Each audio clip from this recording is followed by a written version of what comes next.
Wabarakatuh.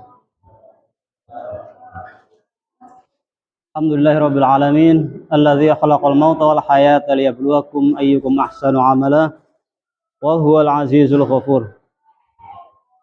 Allahumma shalli ala Muhammad wa ala ali Muhammad.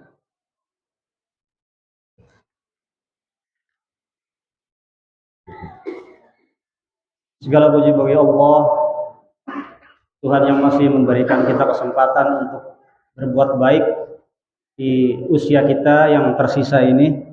Semoga apa yang kita upayakan dari awal Ramadan hingga hari ini mendapat pahala yang berlipat ganda dari Allah Subhanahu wa taala. Salawat serta salam tentunya kita panjatkan kepada Allah Subhanahu wa taala untuk insan yang memberikan teladan manusia paripurna, baginda Nabi Muhammad sallallahu alaihi wasallam. Bapak, Ibu, dan teman-teman sekalian yang saya hormati, dalam Al-Quran Allah pernah berfirman, A'udzubillahi minasyaitonirrajim, Bismillahirrahmanirrahim, Inna fi khalqis samawati wal ard wa ikhtilafil laili wan nahar la ayatin liulil albab. Dalam ayat lain Allah juga pernah berfirman, wa ma yadhakkaru illa ulul albab. Ada hal yang menarik di kedua ayat ini, yaitu dua kata yang sama yang disebut dengan ulul albab. Jika kita penasaran sebenarnya apa maksud Allah menyebut sampai beberapa kali tentang ulul albab ini. Ini artinya ulul albab dalam harfiahnya yaitu orang-orang yang berpikir. Berpikir tentang apa? Alladzina yadhkurullaha qiyaman wa qu'udan wa 'ala junubihim dan seterusnya. Jadi orang-orang yang dianggap sebagai ulul albab ini adalah yang pertama adalah orang-orang yang mengingat Allah dikala dia duduk, dikala dia berdiri, dikala dia berbaring, dikala apa saja. Tazakkarun bukan berarti mengingat yang pernah kita lakukan. Misalnya kemarin saya habis makan di warteg sana. Bukan seperti itu yang dimaksud dengan yadzakkaru atau tazakkaru. Kemudian yang berikutnya, ulul albab dapat diartikan sebagai tafakkarun, yaitu orang-orang yang berpikir.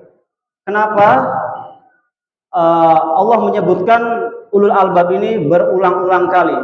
Ini artinya dalam beragama itu tidak hanya dibutuhkan ikrar. Ikrar itu sebagaimana dalam rukun Islam yang pertama yaitu adalah bersyahadat, syahadat tauhid, dan yang kedua syahadat Rasul. Syahadat tauhid yaitu asyhadu an la ilaha illallah, syahadat Rasul wa asyhadu anna Muhammadan Rasulullah. Jika itu yang kita baca, maka keislaman kita hanya pada batas ikrar saja. Tapi sebagaimana kita ketahui bersama, ayat-ayat Allah yang turun pada saat awal-awal Islam ini diwahyukan kepada Rasulullah melalui Al-Quran, yaitu ayat-ayat yang berkenaan dengan tauhid di Mekah dengan panggilan ya ayyuhan nas. Artinya saat itu orang-orang semua manusia diseru untuk berikrar.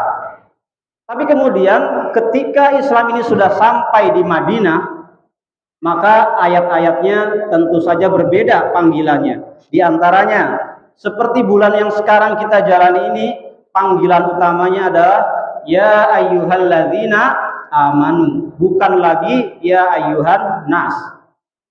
Ini menandakan setelah kita itu berikrar atas keislaman kita, yang diminta oleh Allah adalah keimanan. Lalu apakah keimanan itu tiba-tiba datang begitu saja? Tentu saja tidak. Kita mempercayai sesuatu ketika kita ada bukti baik secara ilmiah maupun pengetahuan yang kita dapat dari informasi yang kita dapat. Misalnya, sederhananya seperti ini. Bapak Ibu percaya nggak kalau ada Nabi Muhammad? Kenapa bisa percaya? Apa percaya karena dibilangin sama ustadznya? Bapak Ibu percaya nggak adanya Allah? Pertanyaan ini sangat sederhana dan mungkin berlaku untuk anak-anak TPA barangkali. Percaya tidak adanya Nabi Muhammad? Percaya. Percaya tidak adanya Allah? Percaya. Nah, kepercayaan yang diikrarkan dalam lisan belum tentu meresap ke dalam hati. Karena apa? Kepercayaan di tingkat anak-anak itu sifatnya baru doktrin. Tetapi semakin beranjak kita dewasa, kenapa kita percaya adanya Nabi Muhammad? Tentu dari Al-Quran yang kita baca. Selain dari Al-Quran, kita bisa membaca sejarah-sejarah yang ditulis para ulama bahwa zaman dahulu, 14 abad yang lalu, itu ternyata ada seorang laki-laki yang mendapat wahyu, kemudian menikah dengan Khadijah, kemudian menjadi rasul, kemudian dia memimpin kenegaraan, memimpin perang, sekaligus menjadi pemuka agama dan sebagainya. Jadi keyakinan kita itu didukung oleh informasi-informasi yang ilmiah, yang akurat, yang tidak asal percaya saja. Pun ketika kita ditanya apakah kita percaya adanya Allah, maka kalau jawaban kita hanya iya percaya, padahal kita belum merasakan kehadiran Allah. Contoh yang sangat sederhana seperti ini. Ketika di jalan raya, kita naik motor atau naik kendaraan. Nah, jalanannya itu menanjak atau menurun di depan sana. Misalnya kita mau berlibur ke Bogor. Di Bogor sana jalanannya tidak rata seperti di Gunung Sahari. Nah, gunung-gunung di sana itu berbukit-bukit. Ketika kita di jalan, di kendaraan, tiba-tiba kita lihat banyak kendaraan di sana pada berhenti. Tentu kita sudah paham, kenapa mereka pada berhenti? Tentu di depannya ada lampu merah. Dan ini kita pahami sebagai data ilmiah. Oh ya, pantesan orang-orang berhenti. Walaupun kita belum bisa melihat lampu merahnya, tapi kita yakin bahwa di depan ada lampu merah. Makanya banyak kendaraan yang berhenti. Seperti itu kira-kira sederhananya. Lalu bagaimana sih supaya kita meyakini adanya Allah, kita menghadirkan Allah dalam diri kita? Tentu saja yang pertama adalah informasi-informasi dari Al-Quran. Sebagaimana kita ketahui bersama, Al-Quran adalah satu-satunya rujukan umat Islam yang nilai kebenarannya itu dijamin langsung oleh Allah. Dalam Al-Quran disebutkan, inna nazzalna dzikra wa inna lahu lahafiz. Jadi sungguh kamilah yang menurunkan Al-Quran dan kami juga yang akan menjaganya. Apa yang dijaga? Kebenarannya. Melalui apa? Salah satunya adalah para hafiz-hafiz Quran yang sampai hari ini berada di sekeliling kita. Oke. Yang berikutnya, yang kedua, rujukan dari sumber hukum Islam yang kedua adalah sunnah.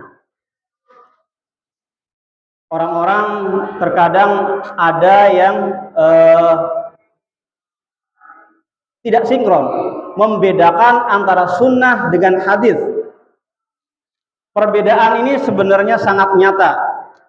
Yang pertama, sunnah itu adalah fakta.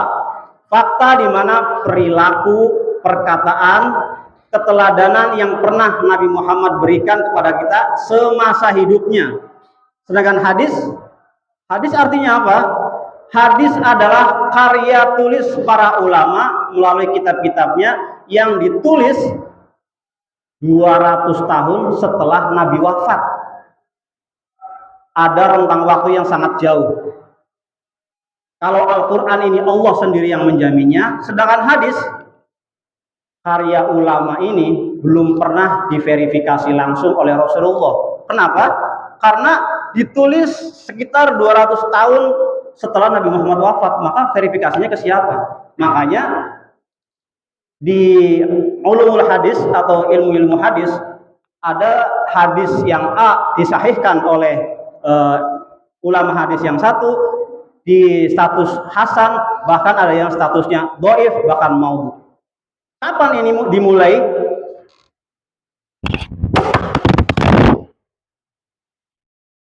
Hal ini dimulai ketika ada yang namanya Abu Hanifah.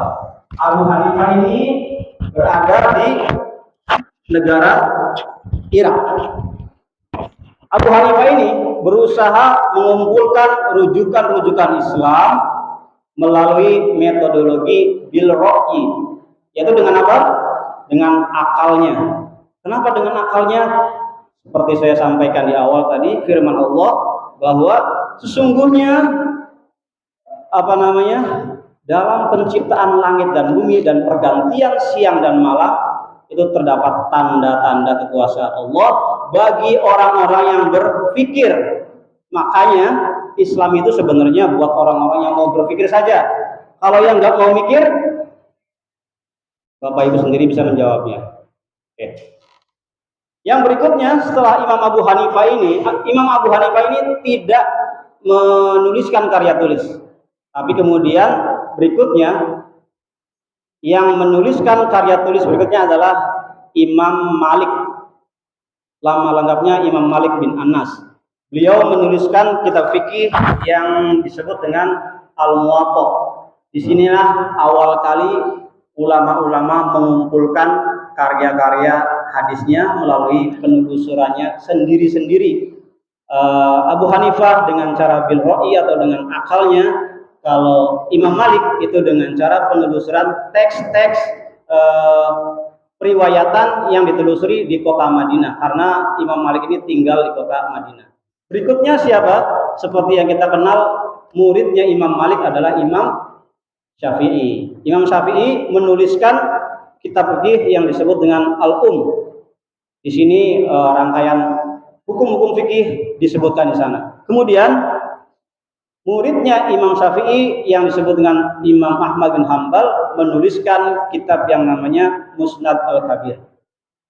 Lalu di tahun ke-8 Masehi baru kemudian dituliskan yang dimulai dengan yang kita kenal sebagai Imam Bukhari. Nah, Imam Bukhari ini baru merangkum hadis-hadis yang dianggap sahih. Menurut riwayat ada 1 juta hadis yang waktu itu ditelusuri oleh Imam Bukhari selama 16 tahun. Tapi kalau kita hitung secara akal sehat, zaman dahulu penelusuran 1 hadis saja membutuhkan waktu yang sangat lama. Perjalanan di tempat gurun sana itu membutuhkan waktu berhari-hari, berminggu-minggu, bahkan kadang untuk menemukan 1 hadis yang sahih saja itu butuh waktu berbulan-bulan. Maka dari 1 juta ini yang dirangkum hanya 100.000 hadis. Dari 100.000 hadis ini ternyata ada berbagai macam hadis yang mengandung kemiripan. Akhirnya diperas lagi menjadi 10.000 hadis. Nah, dari 10.000 hadis ini ternyata kalau kita lihat di kitab Sahih Bukhari itu hanya sekitar 7.000 hadis. Kemudian setelah Imam Bukhari siapa? Yaitu Imam Muslim. Imam Muslim menuliskan sekitar 5.000-an hadis. Setelahnya kemudian ada Sunan Abu Daud, ada Tirmizi, ada Imam Nasai, dan selanjutnya. Oke, jadi ini sumber atau rujukan hukum Islam yang kedua. Lalu apa yang ketiga? Yang ketiga adalah ijtihad. Apa itu ijtihad? Ijtihad secara harfiah artinya bersungguh-sungguh atau kesungguhan. Apa yang disungguh-sungguh di sini? Yaitu ketika umat mengalami satu permasalahan yang tidak terjadi di zaman Rasulullah, maka para ulama yang mengerti tentang sumber-sumber hukum Islam dari Al-Quran dan Sunnah Rasul mencari hukumnya.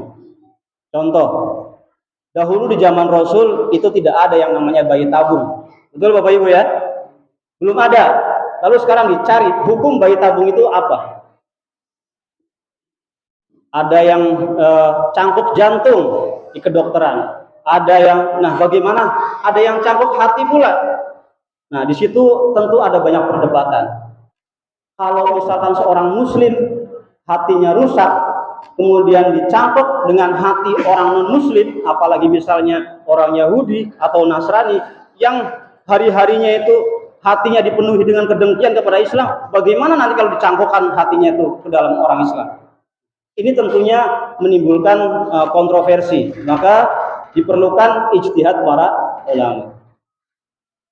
Oke, dari penyampaian saya yang ringkas ini, kiranya dapat kita simpulkan secara sederhana bahwa beragama itu tidak hanya langsung percaya begitu saja, tetapi kepercayaan itu harus didukung dengan pengetahuan-pengetahuan ilmiah maupun pengetahuan-pengetahuan yang sifatnya adalah teks.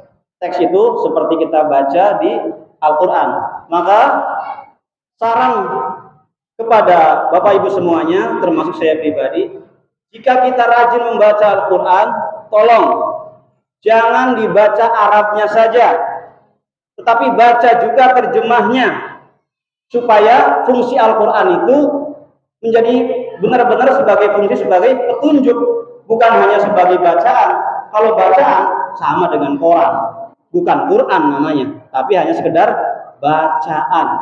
Tapi kalau sebagai petunjuk, apa yang ditulis dalam Al-Quran kita akan mampu memahaminya setelah kita mengerti bahasanya. Mengerti bahasanya dari apa? Kita baca terjemahnya. Akan lebih baik lagi ketika kita mengerti tafsirnya. Maka kita tidak melulu hanya membaca Arabnya saja. Bahkan di bulan Ramadan ini banyak kawan-kawan kita yang mungkin berlomba-lomba menghatamkan Al-Quran, tapi sedikit sekali yang mentadaburi Al-Quran. Katanya tadarus, padahal kata tadarus itu sejak SD kita diajarkan di pelajaran buku agama Islam di kelas 5 atau di kelas 6, di kelas 5 itu ada yang namanya tadarus. Itu berasal kata dari darosa. Darosa artinya apa? Membaca, mempelajari, menganalisa, meneliti. Minimal ada 4. Tapi kalau kita hanya pada batas membaca saja, tapi tidak mengerti artinya, maka Quran itu menjadi koran. Quran itu hanya sebagai bacaan. Lebih parah lagi, banyak orang-orang yang diberikan ide-ide tertentu bahwa Quran ini katanya sebagai solusi. Penerapan solusinya ini mungkin benar, tapi ternyata aplikasi yang dilakukan oleh orang-orang di luar sana itu sangat tidak benar. Contoh, kamu kalau lagi dapat masalah, kesulitan dalam hidup, bacalah surat Al-Insyirah berulang-ulang kali, 40 kali misalnya. Padahal kalau kita tahu artinya, di akhir-akhir ayat Al-Insyirah itu,